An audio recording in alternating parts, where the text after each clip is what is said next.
வணக்கம் நண்பா, welcome to VJSK films. இன்றைக்கி வந்து பார்க்க போகிறோம்னா, நம்ம ராகுல் ரவீந்திரன் டைரக்ஷனில் நம்ம ராஷ்மிகா கமாதன் ஆக்டிங்கில் அப்கம் ரிலீஸ் ஆகக்கூடிய ஒரு பேன் இந்த மூவி தான் தி கேர்ள் ஃப்ரெண்ட்.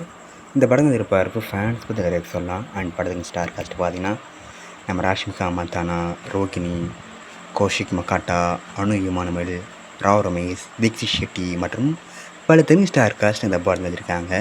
ஸோ ரீசெண்டாக அந்த படத்துக்கு ட்ரெய்லர்ஸும் ட்ரெய்லர் தரமாக சூப்பர் பண்ணியிருக்காங்க. ஒரு ரொமான்டிக் ட்ராமா த்ரில்லர் கான்செப்ட் படத்தை எடுத்திருக்காங்க. ஸோ வெயிட்னு பார்ப்போம் இந்த கேர்ள் ஃப்ரெண்ட் படம் எதை ஒருத்தா பண்ண போகிறாங்கன்னு. அந்த படத்தை ட்ரெய்லர் கட்டில் வேறு தரமாக கட் பண்ணியிருக்காங்க. நம்ம ராஷ்மி மதன் ஆக்டிங் வேறு தரமாக இருக்குது. ஸோ வெயிட்னு பார்ப்போம் இந்த படம் வேறு ஒருத்தா பண்ண போகிறாங்கன்னு. இந்த படத்தை இப்போ நவம்பர் 6 தேட்டர்ஸ் பண்ணுறாங்க. ஸோ மிஸ் பண்ண படத்தை தேட்டர்ஸ் போய் பாருங்கள்.